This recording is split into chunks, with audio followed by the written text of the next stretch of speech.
ഓം നമോ നാരായണായ. ഓം നമോ നാരായണായ. ഓം നമോ നാരായണായ. എല്ലാവർക്കും ആത്മനമസ്കാരം. സാധാരണക്കാരുടെ ഇടയിൽ വളരെ തെറ്റായി ചിത്രീകരിക്കപ്പെട്ട ഒരു ഋഷിവര്യനാണ് ശ്രീ നാരദ മഹർഷി. അദ്ദേഹത്തിൻ്റെ മഹത്വം ജനങ്ങൾക്ക് എന്നും അജ്ഞാതമാണ്.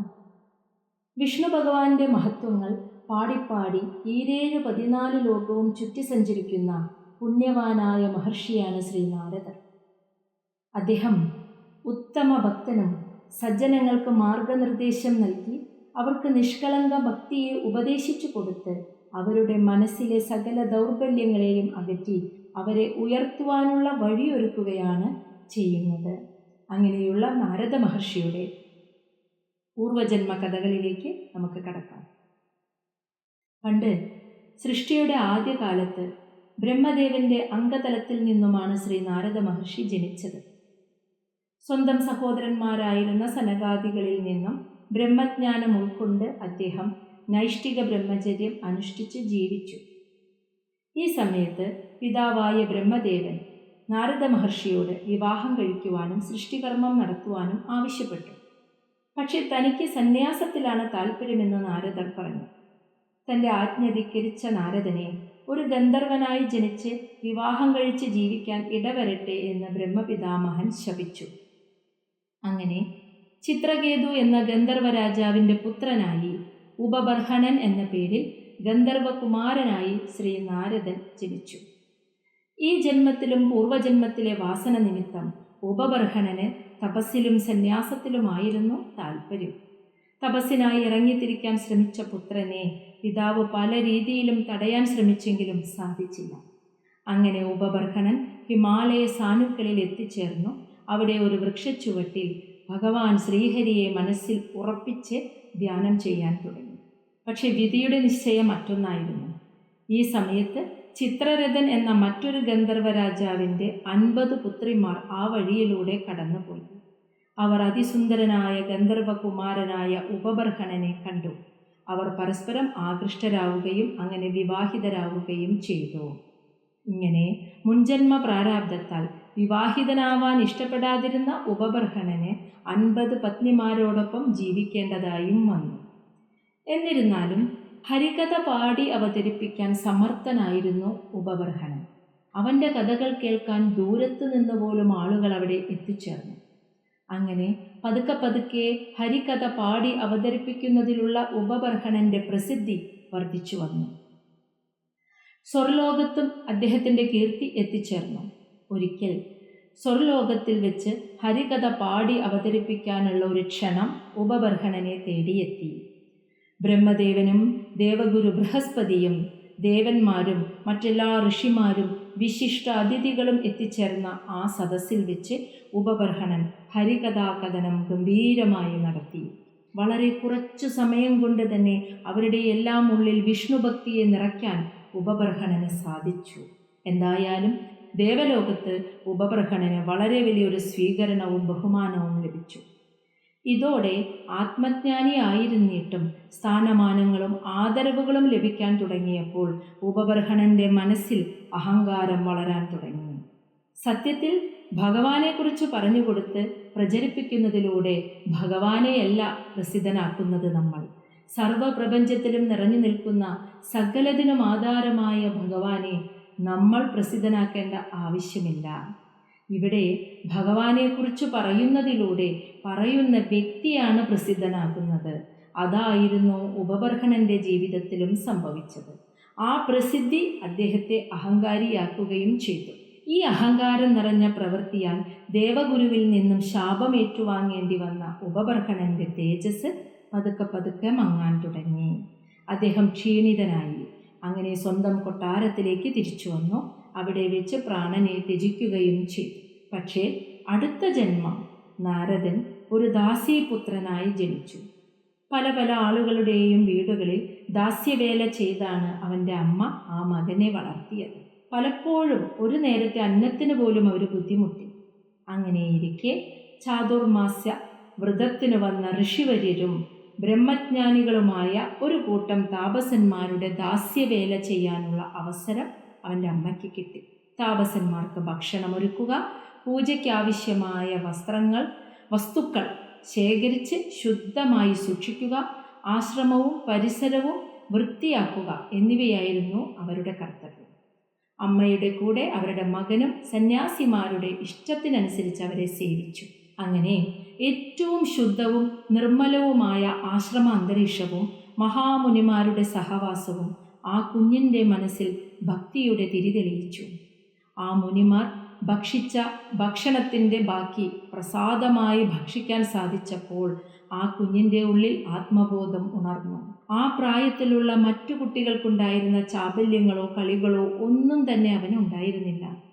മറ്റൊന്നിനും പോകാതെ ഭക്തിപൂർവം ആ മുനിമാരെ ശുശ്രൂഷിക്കുന്നതിൽ മാത്രം ശ്രദ്ധിച്ചിരുന്ന ആ ബാലനോട് മുനിമാർക്കും ഒരു പ്രത്യേക വാത്സല്യം തോന്നി. അവർ നടത്തിയിരുന്ന ഭക്തി സംബന്ധമായ സംവാദങ്ങളൊക്കെ കേൾക്കാൻ ആ കുഞ്ഞു ബാലന് അവസരം കിട്ടി. അവൻ്റെ ഭക്തിയും ശുദ്ധ മനസ്സും മനസ്സിലാക്കിയ മുനിമാർ ചാതുർമാസ്യ വ്രതാനുഷ്ഠാനം കഴിഞ്ഞ് പോകാൻ നേരം ആ ബാലന് ഭാഗവതജ്ഞാനം ഉപദേശിച്ചു കൊടുത്തു. അതിലൂടെ സർവ്വതിൻ്റെയും സൃഷ്ടാവും സംരക്ഷകനും സംഹാരകനുമായ ശ്രീകൃഷ്ണ ഭഗവാന്റെ ശക്തിപ്രഭാവത്തെ വ്യക്തമായി മനസ്സിലാക്കുവാൻ അവന് സാധിച്ചു. അങ്ങനെ മുനിമാർ അവിടെ നിന്ന് പോയതിനു ശേഷം അമ്മയും മകനും കൂടി കുറേ നാൾ ഒരുമിച്ച് ജീവിച്ചു. ആ സന്യാസിമാരോടൊപ്പം ആത്മീയ ജീവിതം നയിക്കാൻ ആഗ്രഹിച്ചിരുന്ന ആ ബാലനെ അമ്മ മാതൃസ്നേഹം കൊണ്ട് കെട്ടിയിട്ടു. അമ്മയ്ക്ക് ആകെ ഉണ്ടായിരുന്നത് ആ മകൻ മാത്രമായിരുന്നു. ആ മകനെ നല്ല രീതിയിൽ വളർത്താൻ ആ അമ്മ വളരെയധികം കഷ്ടപ്പെടുകയും ചെയ്തു. എന്നാൽ ഭഗവത് സമീപത്തേക്ക് ഒരു ഭക്തന് എത്തിച്ചേരാനുള്ള മാർഗതടസ്സമായ ഭൗതികമായ സകല ബന്ധങ്ങളും സമയമാവുമ്പോൾ ഈ ലോകത്ത് നിന്ന് മറയ്ക്കപ്പെടും എന്ന പ്രകൃതി നിശ്ചയം ആ കുഞ്ഞിൻ്റെ ജീവിതത്തിലും സംഭവിച്ചു. ഒരിക്കൽ ഒരു രാത്രിയിൽ അവൻ്റെ അമ്മ പശുവിനെ കറക്കാനായി പുറത്തേക്കിറങ്ങിയപ്പോൾ അവരെ ഒരു സർപ്പം ദംശിക്കുകയും അവർ അവിടെ തന്നെ വീണ് മരിക്കുകയും ചെയ്തു. അമ്മയുടെ മരണശേഷം വെറും 5 വയസ്സ് മാത്രം പ്രായമുള്ള ആ കുഞ്ഞു ബാലൻ അനാഥനായി തീർന്നു. എന്നാൽ തനിക്ക് ഭഗവത് പാദം അണയാനുള്ള സമയമായിരിക്കുന്നു, അതിന് കാരണമായിട്ടാണ് അമ്മയെ തനിക്ക് നഷ്ടപ്പെട്ടത് എന്ന് ആ കുഞ്ഞു മനസ്സിലാക്കി. അങ്ങനെ അവൻ വീട് വിട്ടിറങ്ങി വടക്ക് ദിക്ക് നോക്കി നടന്നു. പോകുന്ന വഴി നിരവധി ഗ്രാമങ്ങൾ, നഗരങ്ങൾ, വനങ്ങൾ എന്നിവയൊക്കെ തരണം ചെയ്തു. കുറച്ചു കഴിഞ്ഞപ്പോൾ ആ കുഞ്ഞിന് ശാരീരികവും മാനസികവുമായ തളർച്ചയും വിശപ്പും ദാഹവും എല്ലാം അനുഭവപ്പെട്ടു. ആകയാൽ വനത്തിനകത്ത് വെച്ച് ഒരു നദിയിൽ സ്നാനം ചെയ്ത് ജലപാനം ചെയ്ത് ക്ഷീണം തീർത്തു. അവിടെ തന്നെ കണ്ട ആൽമരച്ചുവട്ടിലിരുന്ന് നാരായണ മന്ത്രം ജപിച്ച് ഭഗവാനെ ധ്യാനിച്ചു. ആദ്യ ദിവസങ്ങളിൽ അവന് മനസ്സിനെ പൂർണ്ണമായും ഭഗവാനിൽ ഉറപ്പിച്ചു നിർത്താൻ കഴിഞ്ഞില്ല. പക്ഷേ പിന്നീട് നിരന്തരമായ ശ്രമത്തിലൂടെ പ്രചോദിതമായ ബുദ്ധി ഉപയോഗിച്ച് മനസ്സിനെ നിയന്ത്രിച്ച് ഭഗവാനിൽ ഉറപ്പിച്ചു നിർത്താൻ ആ കുഞ്ഞിന് സാധിച്ചു. പരമപുരുഷനായ ഭഗവാൻ ശ്രീകൃഷ്ണനെ ആ കുഞ്ഞിനെ തൻ്റെ ഹൃദയപത്മത്തിൽ അനുഭവിക്കാൻ കഴിഞ്ഞു. പക്ഷേ കുറച്ച് നേരത്തേക്ക് മാത്രമാണ് അത്യധികം ആനന്ദം നിറഞ്ഞ ആ അനുഭവം അവന് കിട്ടിയത്. പിന്നീട് ഭഗവത് ദർശനം ഉണ്ടായില്ല. അവൻ പലതവണ മനസ്സിനെ ഏകാഗ്രമാക്കി ആ അനുഭവത്തിനായി ശ്രമിച്ചു നോക്കിയെങ്കിലും സാധിച്ചില്ല. ദുഃഖത്തോടെ അവൻ ധ്യാനത്തിൽ നിന്ന് ഉണർന്നു. എന്നിട്ട് ഭഗവാനോട് പറഞ്ഞു, അല്ലയോ ഭഗവാനെ, ആത്മാരാമനായി എൻ്റെ ഉള്ളിൽ തെളിഞ്ഞ അവിടുന്ന് എന്തിനാണ് പെട്ടെന്ന് മറഞ്ഞു കളഞ്ഞത്? എന്തിനാണ് എന്നെ വീണ്ടും ഈ ദുഃഖസാഗരത്തിൽ ആഴ്ത്തുന്നത്? അവൻ്റെ ചോദ്യം കേട്ട് ഭഗവാൻ അരുളി ചെയ്തു, മകനെ, മഹാഋഷികൾക്കും ജ്ഞാനികൾക്കും തപസ്സിലൂടെ മാത്രം ദുർലഭമായ എൻ്റെ ദർശനം കേവലം നിർമ്മലമായ ഭക്തിയിലൂടെ നീ നേടിയെടുത്തിരിക്കുന്നു. ഇനി ഈ ജന്മത്തിൽ നിനക്കെൻ്റെ ദർശനം സാധ്യമല്ല. എന്നെ പ്രാപിക്കാനുള്ള നിന്റെ അത്യധികമായ ആഗ്രഹത്തെ ഇനിയും വർദ്ധിപ്പിക്കുവാനാണ് എൻ്റെ ദർശനം ഒരിക്കൽ നിനക്ക് കിട്ടിയത്. ഇനി ആ ആഗ്രഹം വർദ്ധിച്ചു വരുന്നതിലൂടെ ഭൗതികമായ മായയിൽ നിന്ന് നീ പൂർണ്ണമായും മുക്തമാകും.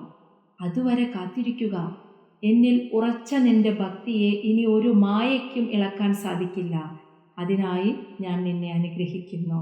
ഈ ശബ്ദം കേട്ടതോടെ ആനന്ദഭരിതമായ മനസ്സോടെ ഭഗവാന്റെ മാഹാത്മ്യത്തെ പാടി ആ ബാലൻ ഭൂമിയിലെങ്ങും ചുറ്റി സഞ്ചരിച്ചു. അങ്ങനെ ഭൂമി മുഴുവനും ചുറ്റി നടന്ന് ഒരിക്കൽ ഗംഗാനദീ തീരത്ത് വെച്ച് പഞ്ചഭൂത നിർമ്മിതമായ ആ ശരീരത്തെ അവൻ ഉപേക്ഷിച്ചു. അനന്തരം അടുത്ത കൽപ്പത്തിൻ്റെ ആരംഭത്തിൽ ഭഗവാന്റെ നാഭിയിൽ നിന്നും പൊട്ടിമുളച്ച താമരയിലിരുന്ന് ബ്രഹ്മദേവൻ സൃഷ്ടികർമ്മം ആരംഭിച്ചു. തന്നിൽ നിന്നും ജന്മം കൊണ്ട നാരായണ ഭക്തനായ ആ പുത്രന് ബ്രഹ്മദേവൻ നാരദൻ എന്ന് പേര് നൽകുകയും ചെയ്തു. ദേവന്മാർ അദ്ദേഹത്തിന് സദാ സ്വരമാധുര്യം പൊഴിക്കുന്ന ഒരു വീണ നൽകി. ആ വീണ മീട്ടി നാരായണ കഥകൾ പാടി നാരദ മഹർഷി ഇപ്പോഴും 14 ലോകങ്ങളിലും ചുറ്റി സഞ്ചരിച്ചു കൊണ്ടിരിക്കുന്നു. ഭഗവാൻ ശ്രീഹരിയുടെ കഥകൾ കേൾക്കുകയും കീർത്തിക്കുകയും ചെയ്തതിലൂടെ ഭക്തി വളർന്ന് പരമശ്രേയസിലേക്ക് എത്തിച്ചേരാൻ സാധിക്കുമെന്നതിന് ഉത്തമ ഉദാഹരണമാണ് ശ്രീ നാരദ മഹർഷി. നാരായണ ജയ, നാരായണ ജയ, നാരായണ ജയ. പ്രണാമം.